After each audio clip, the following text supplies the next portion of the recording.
Okay guys, let's see how to attach this slide tube clasp. First I did some decreasing on the sides in order to get into the tube, so and close the tube afterwards. You have to be very careful. The principle is it's very easy to make it. It's only you have to be a little bit careful. So you see how that looks like. Now let's go on the other side. I did already my decreasing on the sides. Now I'm going to show you what next. Now my thread exit through this bead, and I have to go back and exit through the first up bead on the through the last added bead in the last row. Okay, I can go back down through this bead, then this bead, then up through this one and get out. Or I can go just a little bit cheating, a little bit make some shortcut, pass with my needle between those two beads, just passed underneath the thread between those two beads, and then pass back through the bead from the previous row and pass up, back, exit through the last added bead in the last row. Very easy. And take your thread out. So now we are here. As you can see, this black thread leaves some marks on my fingers. Even I pass and clean it. So, okay.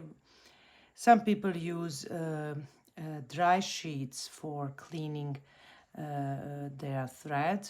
I usually go with sponge for dishwashing and put a dishwasher, and then I clean it. But today I just went with a sponge over it, but obviously it's not enough, so I need to use the detergent for that.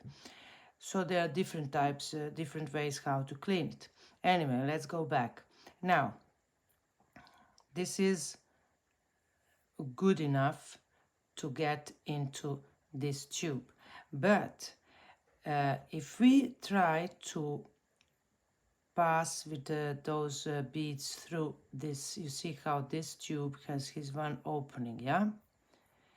If we try to do it now, it's going to be very difficult, and the chances that you cut the thread somewhere between the beads or destroy the bead are big.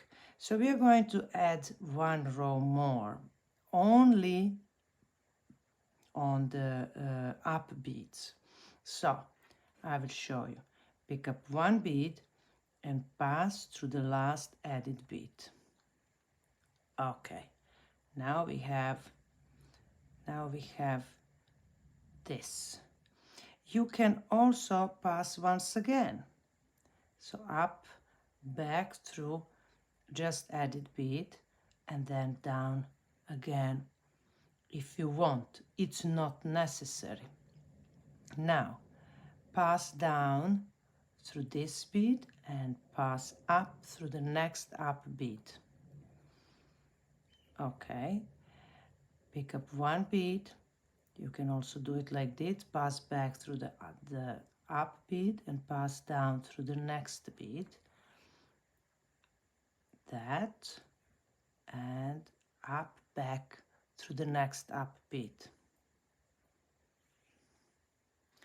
And continue like that all the way down till the end of the row. And when you finish, you can press the pause and continue. I will also stop the video and just continue it with another clip where I finished this work.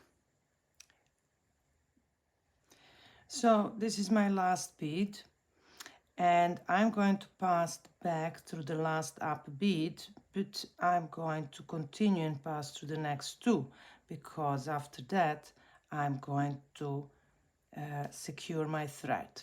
Before that, let's see. This is what we have now. We should now place those beads into this opening of the clasp. So that is the part with take care, slowly, be patient.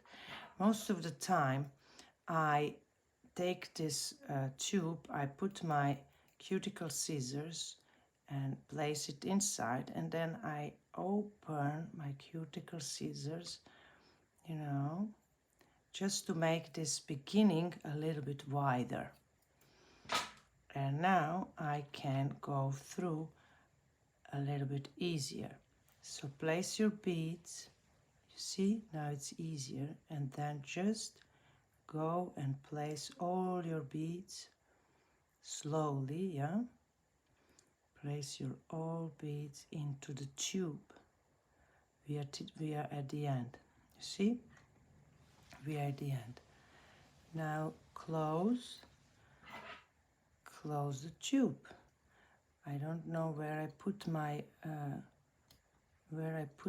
pliers, so I will try to do that with my scissors, and I think I already succeeded. Oh, excuse me for pushing, and that's it. Now you are going to secure your thread, secure and cut your thread.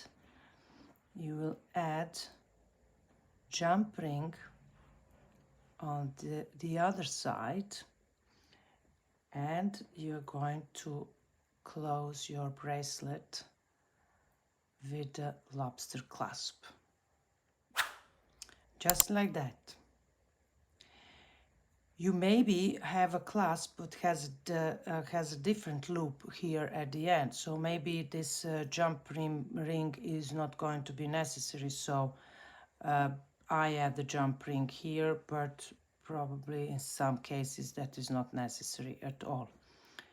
And that's it. That is another way how to attach the clasp on your bracelet. See you in the next lesson.